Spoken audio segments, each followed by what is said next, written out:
பல வருடங்கள் கழித்து நிம்மதியாக பகலில் உறங்கினான் சர்வா. பிறகு எழுந்து அமர்ந்தவன், பீட்சா சாப்பிட்டா நல்லா இருக்கும் இல்ல என்று யோசனை செய்து அதை ஆர்டர் செய்தான். பீட்சா வந்தவுடன் டெலிவரி பாயை பார்த்தவன் தன் பழைய நிலையை எண்ணி லேசாக சிரித்தான். 500 ரூபாயை எடுத்து அந்த டெலிவரி பாயிடம் கொடுத்தான். சார், பில் அமௌண்ட் 400 தான் என்று அவன் கூற, மீதிய டிப்ஸா வச்சுக்கோங்க பிரதர் என்று கூறி சிரித்துவிட்டு உள்ளே சென்றான் சர்வா.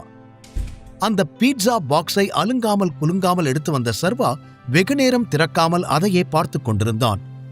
ஆசிரமத்தில் வளர்ந்தபோது தேவைக்கு உணவு கிடைப்பது கூட பெரிய விஷயமாக இருந்தது. ஆனால் இன்று ஆசைப்பட்டது போல சாப்பிட முடிகிறது. இனிமே நாம எப்பவுமே இப்படிதான் இருக்கணும். யாரும் நமக்காக நமக்கு பிடிச்சதை செய்ய மாட்டாங்க, நாம தான் செஞ்சுக்கணும் என்று தனக்குத்தானே சொன்னவன் திருப்தியாக அந்த பீட்சாவை உண்டு முடித்துவிட்டு ஈவினிங் ஒரு ஒயிட் ஷர்ட், பிளாக் பேண்ட் அணிந்தவன் கண்ணாடியில் ஒருமுறை தன்னை பார்த்துவிட்டு விக்ரமன் அனுப்பியிருந்த அட்ரஸுக்கு கிளம்பினான். அதிகபட்சம் நடந்து சென்றே பழகியவனுக்கு இன்று கால் டாக்ஸியில் செல்வது கூட வித்தியாசமாக தெரிந்தது. அந்த இடத்திற்கு வந்ததும் ஹோட்டல் விஸ்தாராவின் பிரம்மாண்டத்தில் ஒரு நொடி ஆடி போனான். அவசியம் இங்க போய் கரிகாலனை மீட் பண்ணியே ஆகணுமா என்று மீண்டும் அதே சந்தேகம் வந்தது.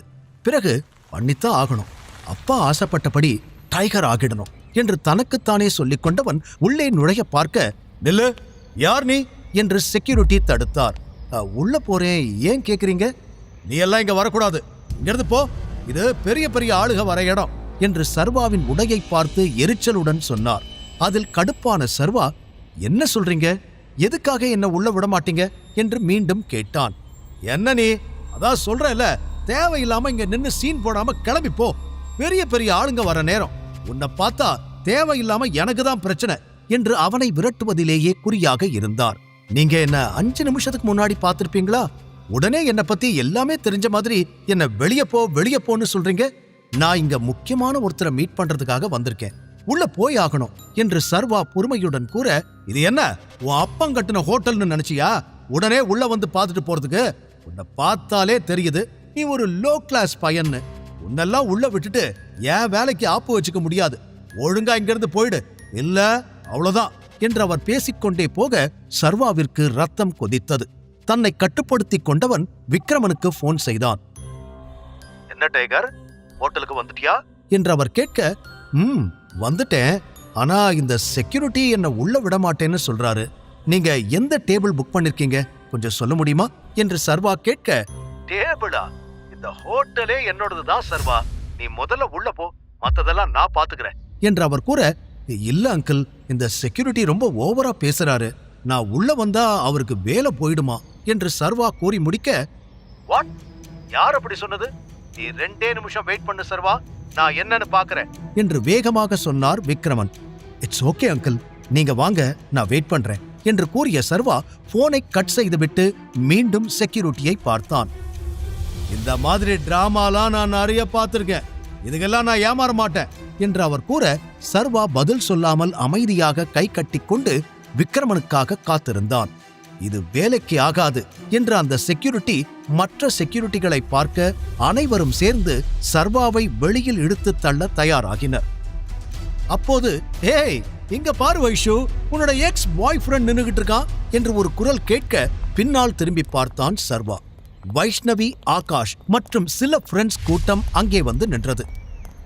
ஏய், அவன் என்னோட பாய் ஃப்ரெண்டுன்னு சொல்லாதேன்னு எத்தனை தடவை சொல்றது, இன்னொரு டைம் அப்படி சொன்ன அவ்வளவுதான், என் இமேஜே போயிடும் போல என்று ஏதோ சர்வாவால் தான் அசிங்கப்பட்டது போல வெகுவாய் முகத்தை சுளித்துக் கொண்டாள் வைஷ்ணவி. ஆமா, என்ன பாய் ஃப்ரெண்டுன்னு சொன்னா உனக்கு அசிங்கமா தான் இருக்கும், ஏன்னா நான் எப்பவும் ஒரே மாதிரி உண்மையா இருக்கிறவன், ஆனா நீ அப்படி இல்லையே, காசு இருக்கிறவனை எல்லாம் பாய் ஃப்ரெண்டா மாத்திப்ப, நீ எல்லாம் அசிங்கப்படலாம், தப்பில்ல என்று சர்வா சற்று அசராமல் பதில் கூற வைஷ்ணவி அவமானத்தில் பல்லை கடித்தாள். அது சரி, நீ இங்க என்ன பண்ணிக்கிட்டு இருக்க? ஹோட்டல்ல வெறிக்க பார்த்துக்கிட்டு இருக்க போல, யாரும் உள்ள விடலையோ என்று ஆகாஷ் கேலியாக கேட்டான். விக்ரமன் சார் என்ன வர சொன்னாரு, அதான் வந்தேன் என்று ஒற்றை வரியில் பதில் கூறினான் சர்வா.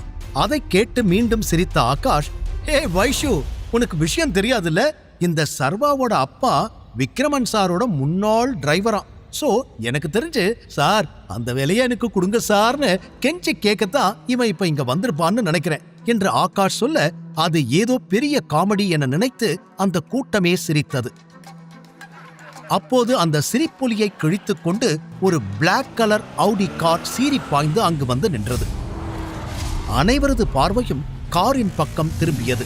காரிலிருந்து மிடுக்காக விக்ரமன் இறங்கியதும், இங்க என்ன நடக்குது என்று கேட்க அவருக்கு சல்யூட் அடித்த செக்யூரிட்டி, சார், இந்த பையன் பிரச்சனை பண்ணிக்கிட்டு இருக்கான், என்ன சொன்னாலும் போக மாட்டான், ஒரு நிமிஷம் சார், இவனை இப்பவே வெளியே விரட்டிடுறேன் என்று சர்வாவின் சட்டை மீது மீண்டும் கை வைத்து தள்ள முயற்சித்தார்.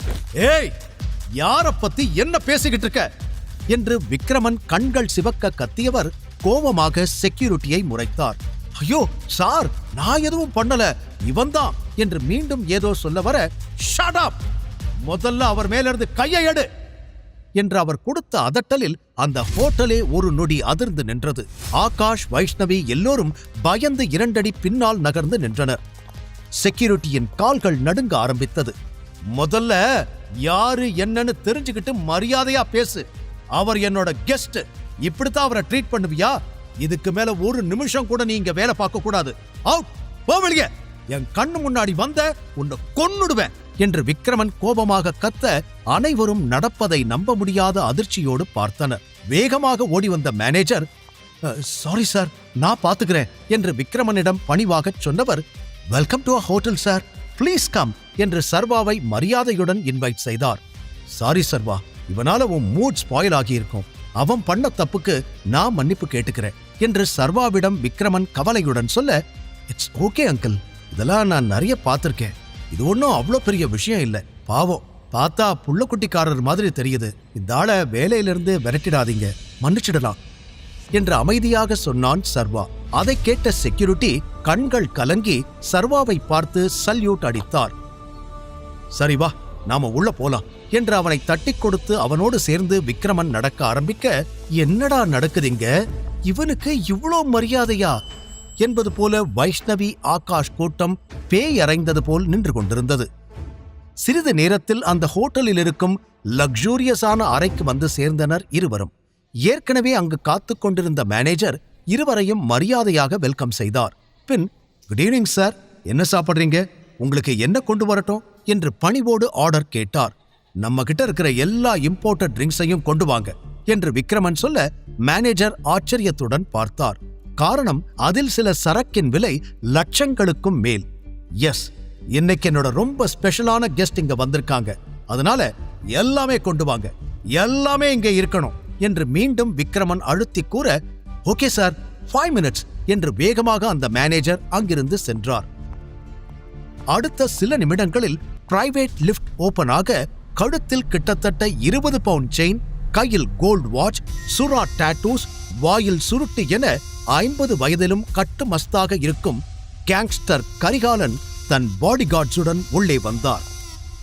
அவரை பார்த்து விக்ரமன் எழுந்து கட்டி அணைக்க சர்வா முகத்தில் எந்த சலனமும் இல்லாமல் அமர்ந்தபடியே அவரை பார்த்து கொண்டிருந்தான்.